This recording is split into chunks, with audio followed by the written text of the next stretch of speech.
Logic 0, exercise 1.1. What I want to do in this video is just to show you how to go through the first exercise. So I'm going to look under the table of contents here for exercise 1.1. That's the yoga schedule. And we're going to click on this. So anything that's underlined is a link, and you should click on those links in order to access the content that is in those links. And so this is the exercise. You click on it, and it takes you to a Google form. Now, I've already done this before, but I think I cleared it out. And okay, so notice here that I'm using an anonymous Google account. So, this in no way identifies me, and you should have a similar anonymous Google account to fill out these forms. That just adds a layer of security to things and make sure that our data is safe. Okay. All right, so the first problem gives us this yoga schedule. Notice that this yoga schedule is formatted using a monospaced font. And later in the text, so there will be an explanation, a more detailed explanation of what a monospace font is. But notice that it's like a typewriter font. And typewriter fonts have each character, so like an A or a B or the number 1, all of these characters have the same width. So horizontally, they are the same width. So everything's kind of spaced out in an even manner. And that goes back to, the functionality of typewriters back at like the turn of the 20th century. And so on old mechanical typewriters, you would push a button on the keyboard, and then an arm would come and smack the page, a paper page, through an ink ribbon, and then that would type that one letter, and then it would go over one space, and then you would type the next letter, but it would always go over the same amount from left to right. It would move a predefined fixed width across the page so that all the letters were evenly spaced across the page. And this is different from what we normally see nowadays when you're, if you're using a font like Arial or Calibri. These are popular defaults right now. Those are proportional. So like the letter L is typically, a lowercase L is a lot skinnier than an M, a lowercase m. And so, they're made proportional to kind of look aesthetically pleasing. But then, not everything is evenly spaced. So with a font like Arial or Calibri, this just wouldn't come out correctly. So let's take a look and see what that might look like. So if we go here, if we paste this in here, and then I change the font to, let's say, Arial. Now it's not very readable. So the difference is whether you're using a monospace font or a proportional font. And so if I use Consolis, if I use Consolis, which is my favorite monospace font, it comes out nicely again in columns. Okay, so pay attention to that. You'll see that this becomes pretty significant as we get deeper into the text. Okay, So the first question here is, what time does the class at the Broadway studio on Monday start? Okay, so I'm going to look up here in the lookup table. I'm going to look up Broadway studio Monday. And what time does it start? Oh, 9 o'clock. Okay. And so I put 9 o'clock. Okay.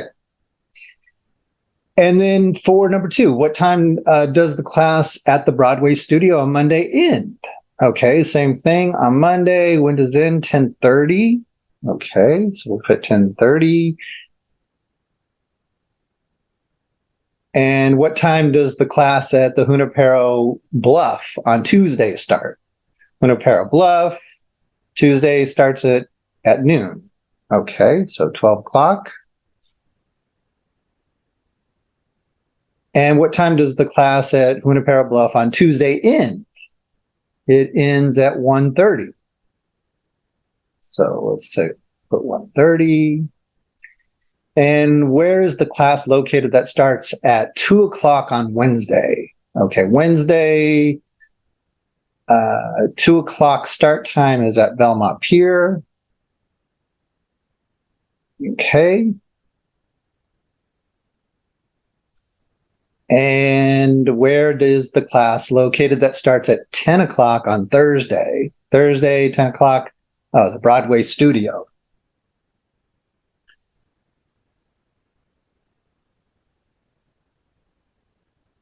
All right. Where's the class located that starts at 9 o'clock on Friday? 9 o'clock on Friday is also the Broadway studio.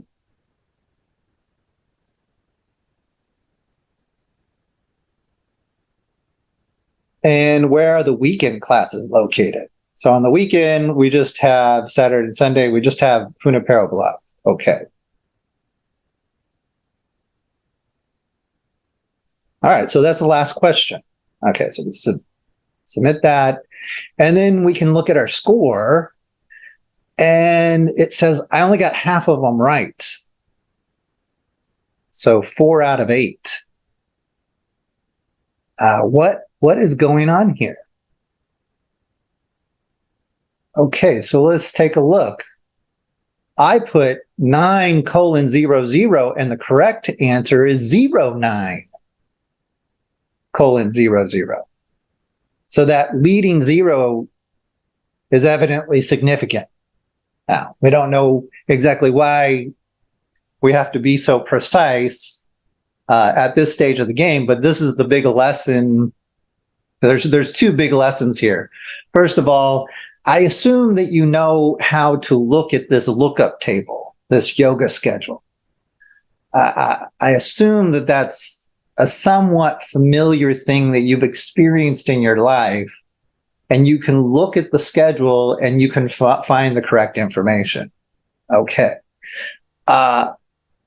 And 9 o'clock is the correct answer, but there's another layer to this exercise that's significant here. And it all kind of goes back to that monospace font thing, that we're being really precise with characters. And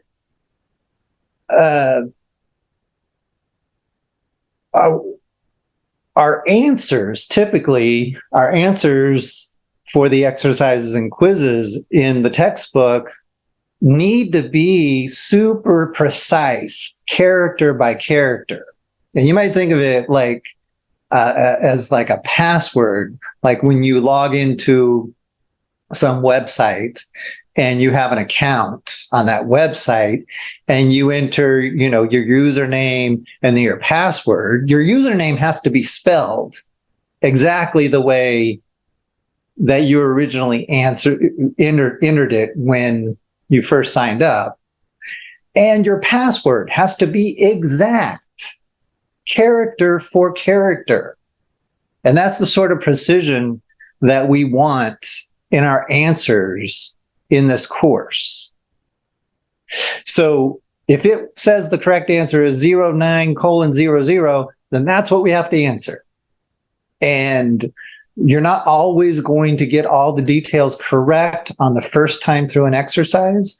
So review your score, look at the correct answers that are given, and then modify your behavior to match exactly what the exercise is expecting, character by character. Okay, so just do that. And we will see that this becomes, very significant as we move forward. Okay, so the first one was wrong, but it looks like we have the second one is correct. The third one, correct. That's the way it wanted it. Oh, but here again, there's a leading 0. So we need to do 0:1:30. Belmont Pier looks good. Broadway Studio, what is the issue? Now, can you see the difference? And so part of the exercise here is, can you see the difference? Now, that's part of what's being tested here. That's part of what's being exercised here is, which characters are different? It looks pretty much the same, but there's one character that is different. My answer that I gave has a lowercase s for studio. And the correct answer has a capital S. So the exercise wants me to get the capitalization just the way it wants it. Now, so the trick here is, can you see that difference? Do you notice that difference? And then we're going to exercise this, and then eventually you'll start to notice all these differences, very immediately. Okay, again, I didn't capitalize the S. Okay, Junipero Bluff, I capitalized that, I guess, the way it wanted it. Naturally. Okay, so I got half of them wrong. But then I can just go back and edit my responses. So for the first one, I need a leading 0. That one was okay. That was okay. Oh, here we need a leading 0. Okay, Belmont Pier was good. Broadway Studio with a capital S. So I'm going to fix that. All right. And again, capital S. And then Junipero Bluff, seen right. Now let's look at our score. And 8 out of 8. Okay. So now I got 100% on the exercise. For the exercises in the textbook, typically this is what is allowed. You do the exercise, you view your score, you look at the correct answers versus what you put in, and then you go back and you revise your answers, and then you get 100%. So it just takes a little bit of effort to get 100% on every single exercise in the textbook. And that's what you should be doing. The exercises are a learning process. I don't expect you to get 100% the first time through on every exercise. There are details that I somewhat explain in the examples, but then there might be details that I don't go into detail in those examples. And it's really through the exercise that you get all the details by comparing the correct answers with your answers and just making those subtle modifications. And little by little, we're going to shape your behavior into a certain way of doing things. And it doesn't necessarily, there isn't some style guide in heaven that says that you have to do it this way, or some logic book in heaven that says it must be done this way. But this is just the way that I want you to do it. And these details are logically significant. And we will see the logical significance as we get deeper into the course. So at first, it might seem a little burdensome or nitpicky, but that's the level of precision that we need. We need character for character precision in order to develop the methodology of the textbook. Okay. So just, do this sort of routine with the exercises, give it a shot, so read the textbook, all the information that comes before the exercise, read the examples that I give, try to do the exercise. If anything is wrong, view your score, compare your answers with the correct answers, and then go back and revise your answers. And you might have to do that revisions more than once because you can't remember everything. Just keep revising it until you get 100%. Okay. And then by doing that attempt and revision and checking the answers and going back and forth, that's part of the learning process. And that's really where most of the learning takes place. So make sure that you're really attempting to do the exercise without looking at the answers, and then compare your answers with the correct answers, and then revise your answers to conform with the correct answers without checking back or, without just faking it. Really go through this process of trial and error until you get your behavior to conform exactly to what the exercise wants. And then that's where most of the learning takes place. Now, if you try to circumvent that process and, look at the answers first and maybe copy them down and then copy and paste them back or something, I don't know what you're doing. You're undercutting the learning value of the exercise. So make sure you attempt it without looking at the answers, then compare the answers, revise your answers, and just do that as many times as it takes until you get 100%. And then move on. And if you do that, this course will be very easy. If you try to skip that first step, you're making your life difficult. All right. But just try to follow this procedure like I'm showing it here. Okay, so that's the first exercise.